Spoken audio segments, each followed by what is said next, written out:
बहुत स्वागत है ब्राइट एजुकेशन के यूट्यूब चैनल में। आज हम शुरुआत करेंगे चैप्टर 4 तोड़ती पत्थर। ये तोड़ती पत्थर जो है इसके लेखक है सूर्यकांत त्रिपाठी निराला। कवि का परिचय पढ़ना बहुत ज़रूरी है। यहाँ से एक दो क्वेश्चन एग्जाम में देखने को मिलता है। आप लोग पेन कॉपी लेके बैठिएगा, कई सारे क्वेश्चन के आंसर मैं दूंगा। चलिए हम स्टार्ट करते हैं। सूर्यकांत त्रिपाठी निराला बहुत ही महान कवि के रूप में इन्हें भी आख्या दिया गया है, क्योंकि इन्होंने भी जो भी इन्होंने लिखा वो एक अनुभव था। एक अनुभव के द्वारा अपने शब्दों को वह कागज़ों में अंकित किया है। तो हम देखते हैं सूर्यकांत त्रिपाठी निराला का जन्म बंगाल के मेदिनीपुर जिले के महिसा दल में सन 1896 में हुआ था, मतलब 1896 में हुआ था। पिता पंडित राम सहाय त्रिपाठी एक सामान्य कर्मचारी ही थे। तो यहाँ से पहला क्वेश्चन ही बन गया था कि सूर्यकांत त्रिपाठी निराला का जन्म कब और कहाँ हुआ था। वो फर्स्ट क्वेश्चन है, जल्दी से लिख लेना है। सूर्यकांत त्रिपाठी निराला का जन्म कब और कहाँ हुआ था। उनके पिताजी क्या थे, वह पिताजी सामान्य कर्मचारी के काम करते थे। ठीक है, आगे बढ़ते हैं। निराला की औपचारिक शिक्षा 9वीं तक महिसा दल में ही हुई। महिसा दल एक नाम की जगह है, वहाँ पे वह कक्षा 9 तक पढ़ाई करते हैं। उन्हें स्वाध्याय से संस्कृत, बांग्ला और अंग्रेजी का ज्ञान अर्जित किया था। उन्होंने खुद की अध्याय से, देखो हम लोग अपने लैंग्वेज को, हिंदी को आप लोग सही से नहीं जानते, उन्होंने खुद के दम पर, अपने खुद सेल्फ स्टडी पर उन्होंने संस्कृत भी सीखा, बांग्ला भी सीखा और अंग्रेजी भी सीखा। वे संगीत दर्शन शास्त्र के गहरे अध्येता थे। वे संगीत दर्शन शास्त्र होता है, वह संगीत दर्शन शास्त्र, माने तुम लोग तो जानते हैं ये संगीत क्या होता है। तो उसका वो उनको मतलब इंटरेस्ट लगता था पढ़ाई करने में। हुए 14 वर्ष की आयु में इनका विवाह मनोहरा देवी से हुआ। कितना वर्ष में? मात्र 14 ईयर्स में। समझ में आ रहा है? तुम लोग से भी छोटा उम्र में उनका विवाह हो जाता है। निराला के अनुसार हिंदी की ओर उनका झुकाव पत्नी की प्रेरणा से हुआ। देखो होता है ना, स्त्री ही घर का लक्ष्मी होती है और स्त्री ही घर को नाश भी करती है। एक स्त्री ही घर की लक्ष्मी भी होती है और वही उसको विनाश भी करती है। तो उसके अंदर कई गुण होता है। यहाँ पे वो भी दिखाया जा रहा है कि देखो उनकी पत्नी के अंदर क्या गुण था कि पत्नी के कारण हिंदी की ओर उनका झुकाव बढ़ गया, इंटरेस्टिंग बढ़ी, उनको प्रेरणा देती थी, मोटिवेट करती थी पत्नी। समझ में आ रहा है? तो ये हुआ था। इनके साहित्य जीवन की शुरुआत समन्वय नामक पत्र के संपादन से हुआ। पहला जीवन के शुरुआत इन्होंने समन्वय नाम भी है, हाईलाइट भी मारा हुआ है, पत्र के संपादन से हुए। संपादक थे वही है, आप तो जानता है तारक मेहता का उल्टा चश्मा में तुम लोगों ने पोपटलाल को देखा है, क्या है? संपादक है। उसी तरह उसका जैसा भी ये संपादक ही काम किए। पत्रिका का नाम था, न्यूज़पेपर कौन सी थी? समन्वय। हाँ ठीक है। और एक बात है कि मैंने ये बात जो तुम लोग को बोला, एक पत्नी ही घर की लक्ष्मी होती है, पत्नी ही या तो आपको उठा सकती है, गिरा सकती है। ये बात मेरा सही है कि गलत है? ये तुलसीदास के ऊपर जाके देखो। तुलसीदास की पत्नी क्या की थी? उसको निकाल दी घर से, बोली इतना अट्रैक्शन हमें से मत रखिए, प्रभु से रखिए। तो वो मोटिवेट की, ऐसा नहीं कि तुलसीदास को खराब दुर्व्यवहार की, उनको ज्ञान की रास्ता दी। तुलसीदास की पत्नी तुलसीदास को क्या रास्ता दिखाई? ज्ञान की रास्ता दिखाई। उसके बाद महान खुद भगवान उनसे आके, हम बोला था ना हनुमान जी, कई भगवान उनसे आके बैठे, मिले। उन्होंने रामायण ही बोला जाएगा, रामचरितमानस क्या है? एक रामायण है। ठीक है। उसके बाद हनुमान बाहुक, उसके बाद तुम लोग पार्वती मंगल वो ही लिखे हैं। तुलसीदास क्या लिखे हैं? पार्वती मंगल भी लिखे हैं। पार्वती का विवाह के ऊपर, पार्वती का जो विवाह हुआ था शंकर देव के साथ, उनके ऊपर भी वो लिखे हैं और दिखाए हैं समाज को और रामायण तो लिखे ही है, कृष्ण की लीलाएं का वर्णन किए हैं, छोटे में कृष्ण की लीलाओं का वर्णन है। तो इतने महान महान ग्रंथों की रचना की उन्होंने, और हनुमान चालीसा आज हम उन्हीं का देन है कि हम हनुमान चालीसा पढ़ते हैं और हमारी दुख दर्द दूर होता है, उन्हीं का देन है। तो बाद में वही है। तो उनकी पत्नी को देख लो क्या गुण था, इनकी पत्नी को देखो क्या गुण था।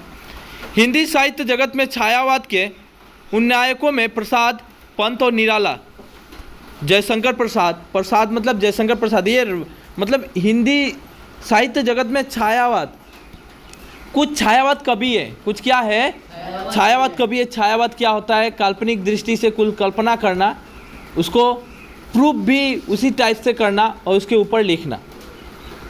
तो वो छायावाद कवियों के कुछ अंदर गुण होता है। प्रसाद है, जयशंकर प्रसाद दी है, पंत है, उसके बाद निराला है, सूर्यकांत त्रिपाठी निराला। ये 3 कवियाँ हैं कि बृहत्रि का उल्लेख किया जाता है। निराला छायावाद के प्रतिनिधि कवि थे, उनको भी छायावाद का कवि कहा जाता है। किसको? निराला जी को।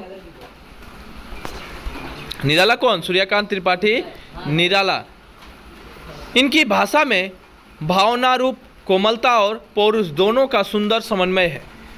इनकी जो भी भाषाएं हम देखेंगे तो भावनाओं से भरा हुआ है, कोमलता भी है और पौरुष दोनों का सुंदर समन्वय है। उनकी भाषा में जहाँ एक और संस्कृत की समास प्रधान शब्दावली की प्रचुरता दिखाई पड़ती है, वहीं दूसरी ओर सरल और व्यवहारिक शब्दावली भी परिलक्षित होता है। कि एक और हम देखेंगे उनकी भाषा में जहाँ एक और संस्कृति की समास प्रधानता, संस्कृति कल्चर, हमारे दैनंदिन जीवन में लोग, हर एक लोगों का कल्चर अलग है, हर समाज में रहन सहन खान पीन उठना बैठना रीति रिवाज सब अलग है।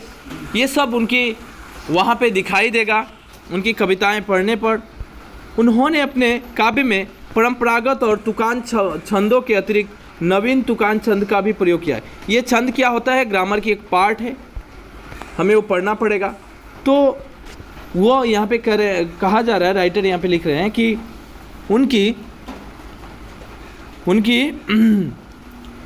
काव्य में परंपरागत तुकांत छंदों के अतिरिक्त नवीन तुकान छंद का भी प्रयोग किया था। ऐसा करके हिंदी काव्य जगत में वे एक परिवर्तन लाए थे। वे ये सब मैंने ग्रामर का पार्ट है ना, तो वो लेखन का समय यूज़ करेंगे उसको, तो यूज़ करते समय वो पहले ऐसा नहीं लिखा जाता था। बाद में वो जब उसको यूज़ किए तो थोड़ा सा नवीन परिवर्तन हुआ। आप कुछ मॉडिफाई करते हैं, कुछ भी अपने घर का डिज़ाइन थोड़ा चेंज करते हैं तो आप थोड़ा यूनिक बनाते हैं। उन्होंने थोड़ा यूनिक बनाया। हिंदी की जो भाषाएं थी, जो रचनाएं थी, उनको थोड़ा परिवर्तन किया, परंतु अन्य विधाएं भी उनसे अछूती नहीं रही। उन्होंने निबंध भी लिखे, कहानी उपन्यास की भी रचना की। उन्होंने क्या क्या लिखा? निबंध जानता है? अगर मैं बोल दूँ संसार के ऊपर निबंध लिखो, बारिश के ऊपर निबंध लिखो, ये निबंध हो गया। कहानियाँ तो आप जानते हैं, कहानियाँ किस टाइप? नमक का दरोगा एक कहानी ही था। नमक का दरोगा क्या था?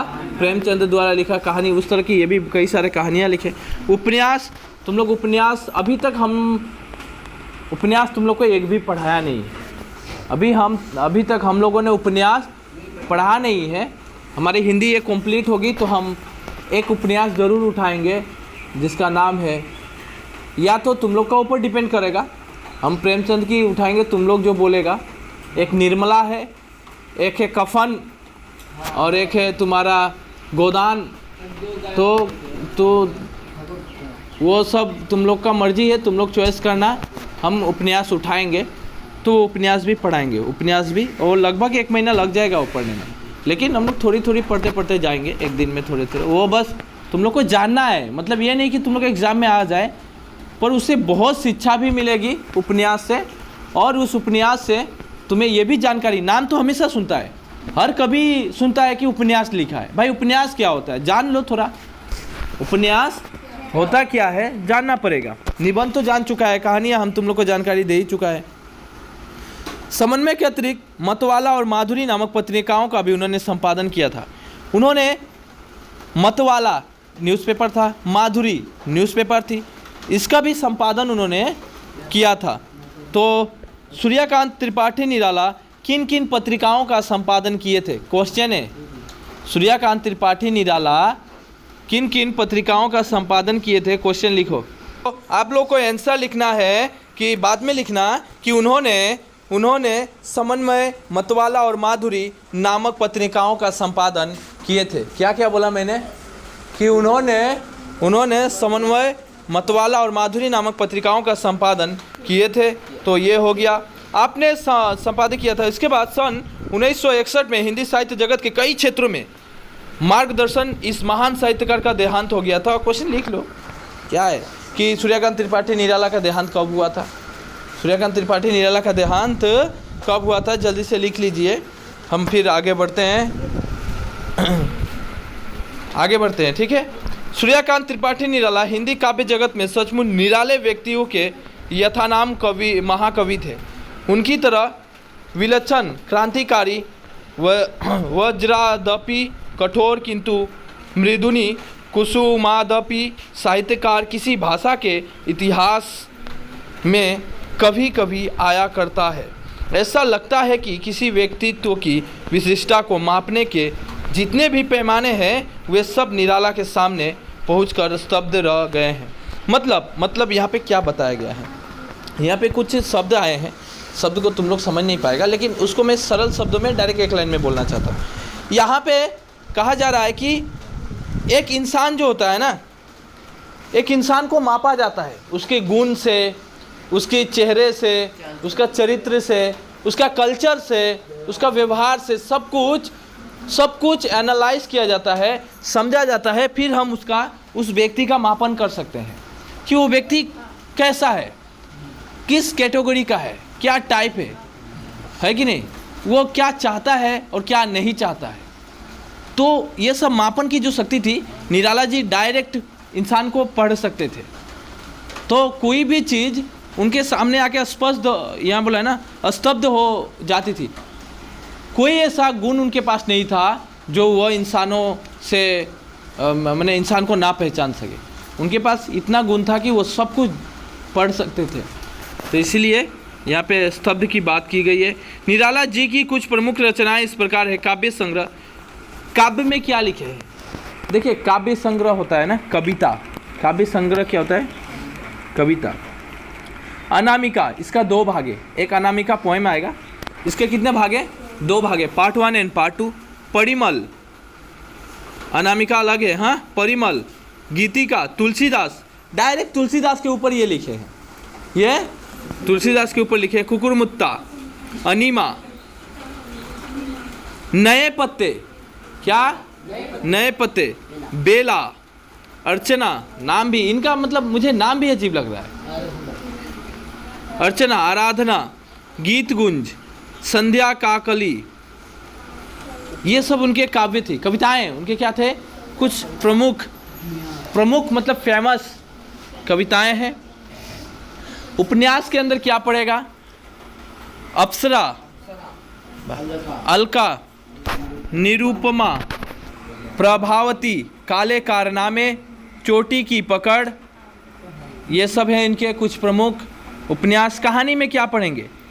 लिली, सखी, सुकुल की बीबी, सुकुल की बीबी होगा किसी की पत्नी, उसके बाद देवी, सुकुल की बीबी देवी। रेखा चित्र कुछ लिखे हैं। अब ये रेखा चित्र क्या होता है सब बाद में बोलना और पढ़ाऊंगा। कुल्ली भाट, बिल्लेसुर, बकरिया, चतुरी चमार, चतुरी चमार माने चतुर चमार, ठीक है, बड़ी होशियार। निबंध और आलोचना में क्या लिखे हैं? प्रबंध पद्म, प्रबंध प्रतिमा, चाबुक। जीवनी में क्या लिखे हैं? भक्त ध्रुव, भक्त प्रहलाद, भीष्म, महाराणा प्रताप। इन लोगों का जीवनी लिखे हैं, इन लोगों का जीवनी लिखे हैं। क्या ये कुछ फेमस थी? तोरती पत्थर की सारांश थोड़ी सी जान लेते हैं। तोरती पत्थर महाप्राण निराला द्वारा रचित यथार्थ के तीव्र दंश वाली एक प्रसिद्ध रचना है। प्रस्तुत कविता में चिलचिलाहट दोपहर में सड़क के किनारे पत्थर तोड़ती एक युवा मजदूरनी की क्रांतिकारी आशयों एवं संकेतों से भरा यथार्थ चित्र खींचा गया है। शरीर को झुलसा देने वाली तपती धूप में भी जब कुशल से कुशल एवं हष्ट-पुष्ट मजदूर भी हथियार डाल देता है, एक स्त्री का हथौड़ा लेकर पत्थरों से लड़ना पाठक के मन को झंकृत कर देता है।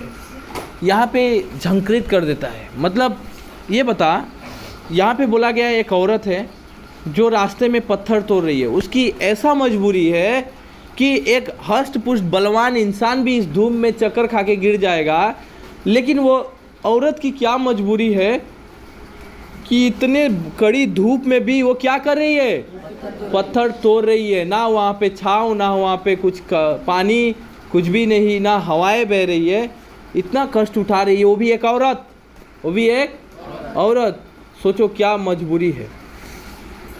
तो ये थोड़ी सी अट्रैक्शन करता है ये सब काम जो था, लेखक का अट्रैक्शन। लेखक अपनी मंजिल से बैठ के सब देखते रहते हैं, फिर बाद में उसको लिख देते हैं। लेखक का काम क्या होता है मालूम है?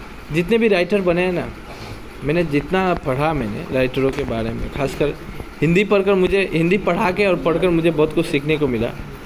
शायद सोशल साइंस पढ़ा के इतना सीखने को नहीं मिलता कि जब ये तो एक लिटरेचर हो गया, ठीक है। वह तोड़ती पत्थर देखा उसे मैंने इलाहाबाद के पथ पर। कवि कहते हैं कि मैंने, निराला, सूर्यकांत त्रिपाठी निराला जी कह रहे हैं कि वह तोड़ती पत्थर, वह पत्थर तोड़ रही थी। एक स्त्री थी, क्या कर रही थी? पत्थर तोड़ रही थी। देखा मैंने उसे इलाहाबाद के पथ पर। मैंने उसे इलाहाबाद का जो रास्ता होता है, इलाहाबाद का पथ होता है, पथ मतलब रास्ता, इलाहाबाद के रास्ते में मैं उसे देखा था। वह तोड़ती पत्थर, कोई न छायादार पेड़ वह, जिसके तले बैठी हुई स्वीकार, श्याम तन भर बंधा यौवन, तन नयन प्रिय कर्मरत मन। ये वर्ड डायरेक्ट उठा के बोला गया था एग्जाम में, ऐसे स्पष्ट कीजिए, डायरेक्ट आया हुआ था। अच्छा, कोई न छायादार, औरत जहाँ पर पत्थर तोड़ रही थी वहाँ पे कोई छायादार वृक्ष नहीं था, कोई छायादार वृक्ष नहीं थी, कड़ी धूप थी। पेड़ वह जिसे तले बैठी, वहाँ पे कोई पेड़ नहीं था जहाँ पे वो आराम कर सके। श्याम तन भर बंधा यौवन, उसकी शरीर श्याम रंग की हो चुकी थी। शरीर कैसा हो गया था? श्याम रंग की। भर बंधा यौवन, औरत कैसी थी? युवा थी। कैसी औरत थी? युवा थी। भर बंधा यौवन, यौवन मतलब वह युवा औरत थी, जवानी था उसके अंदर, ताकत थी।